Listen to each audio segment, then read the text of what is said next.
समझ में आया स्कीम क्या है तुम्हारा? टोटल मार्क्स कितने हैं प्रैक्टिकल के? 30। इसके अकॉर्डिंग तुम्हें क्या करना है?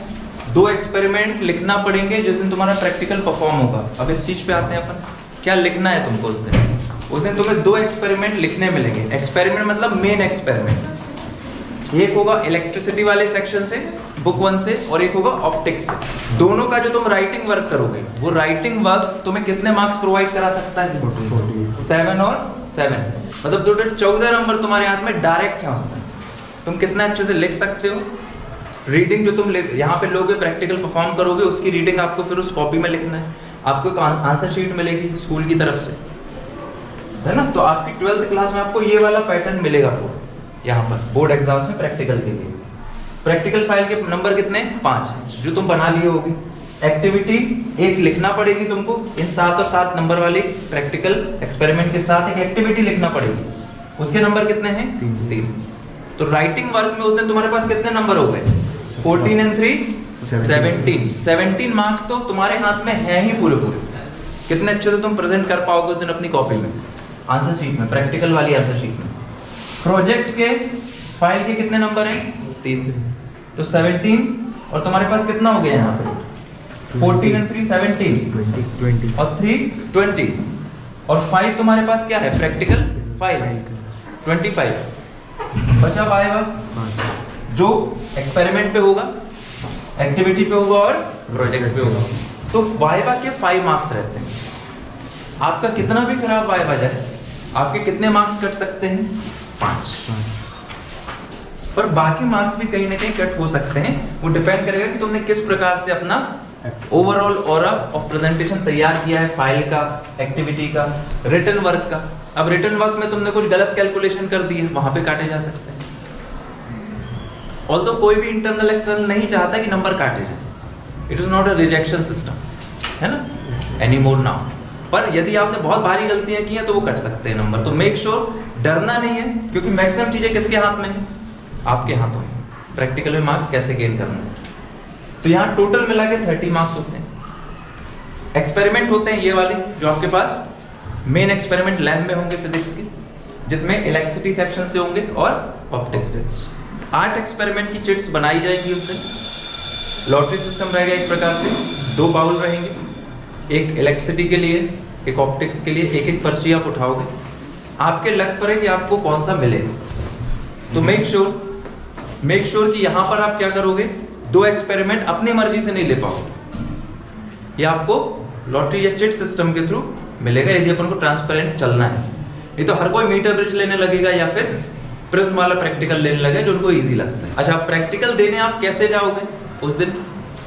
Inside a room. प्रैक्टिकल का वाइवा या तो लैब में हो सकता है या फिर किसी क्लास में हो सकता है। एक्सटर्नल आएगा, वो डिसाइड करता है कि मेरे को लैब में देखना है साथ में कि बच्चे परफॉर्म कर पा रहे हैं कि नहीं, या फिर वो कह सकता है कि भाई मैं क्लास में अलग से बैठूंगा, बच्चे यहाँ आएंगे, परफॉर्म करेंगे, रीडिंग लिखेंगे। काय में लिखोगे रीडिंग?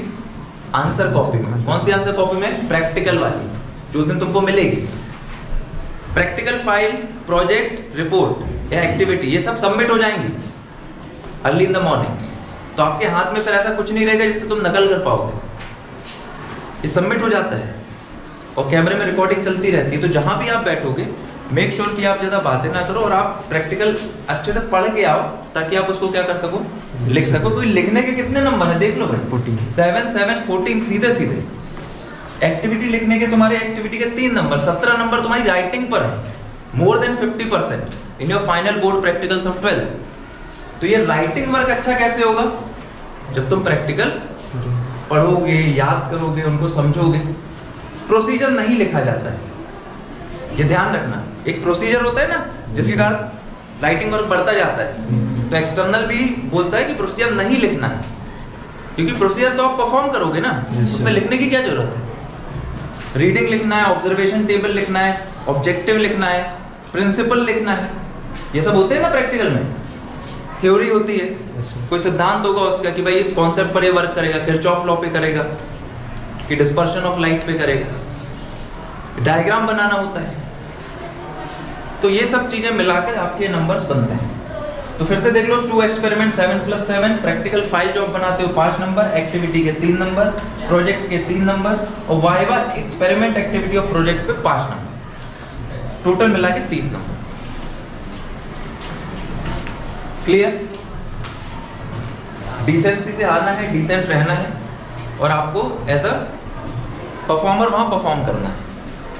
जो पूछा जाए स्पेसिफिक रहो उसी पर।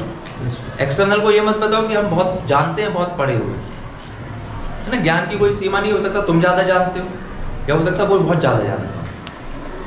तो आपको उसके साथ, एक्सटर्नल के साथ एक कंफर्ट महसूस करना है और करवाना है। यदि वो बोलता है कि यार तुमसे तो कुछ नहीं बनता, तुम तो फेल हो जाओगे, 0 दे रहा हूं तुम, तो फिर क्या करोगे?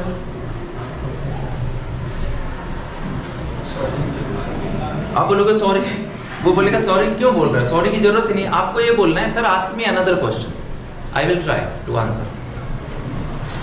सॉरी बोल दो और उसके बाद एक स्टेटमेंट लगा दो, sir please ask me another question. और यदि तुम्हारा कोई बेहतरीन टॉपिक है जिस पे तुमको कोई नहीं हरा सकता, वहां पे बोल दो कि sir I have prepared this much very well, पर उसमें फिर तुम फंसना नहीं, है ना। तो आप एक टॉपिक, 2 टॉपिक ऐसे तैयार करो जो आपके बहुत अच्छे से आते हैं। जब कुछ ना बने, एक्सटर्नल बोलते 0 मिल रहा है, अगली बार मिलेंगे अगले साल, या दोबारा रिपीट करो।